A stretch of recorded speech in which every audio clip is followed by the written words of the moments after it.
এক সময়ের আলোচিত মডেল ও অভিনেত্রী নাইলা নাইম এবারের ঈদে কোরবানি দেননি। তবে কেন দেননি তার কারণ ব্যাখ্যা করলেন নিজেই। ফেসবুক স্ট্যাটাসে নাইলা নাইম লিখেছেন, পাশের বাসার আঙ্কেল পান চিবাতে চিবাতে লাল দাঁত বের করে জিজ্ঞাসা করলেন, মা গরু কিনছো? আমি হালকা হাসি মুখে বললাম, না আঙ্কেল, কিনি নাই। আঙ্কেলের পাল্টা প্রশ্ন, কি বলো তোমরা এত বড়লোক মানুষ, গরু কেন নাই? আমি একই টোনে আঙ্কেলকে উত্তর দিলাম, আঙ্কেল বাংলাদেশের একটা নামী ব্যাংক থেকে আমার নামে 1.5 কোটি টাকা লোন নেওয়া, ঋণগ্রস্ত অবস্থায় আমি যেমন ওরি গাড়িও কিনি নাই, তেমনি আমার জন্য কোরবানিও মনে হয় জায়েজ না।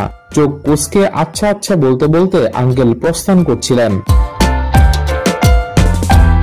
তিনি আরো লিখেছেন, বিরক্ত হলাম নামাজের মতো ফরজ কাজের সময় আমি প্রায়ই দেখেছি তাকে দাঁড়িয়ে রাস্তার মধ্যে বিড়ি সিগারেট খাইতে।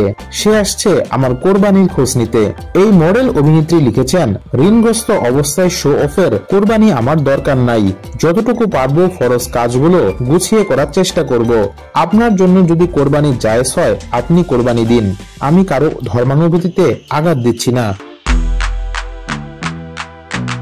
প্রসঙ্গত সোশ্যাল মিডিয়ায় খোলামেলা ছবি পোস্ট করে আলোচনায় আসেন নাইলা নাইম। পরে তাকে বিজ্ঞাপন, মিউজিক ভিডিও ও নাটকে অভিনয় করতে দেখা যায়। এছাড়া আইটেম গানেও পারফর্ম করেন এই মডেল অভিনেত্রী। মডেল অভিনেত্রী পরিচয়ের বাইরে নাইলা একজন দন্ত চিকিৎসকও।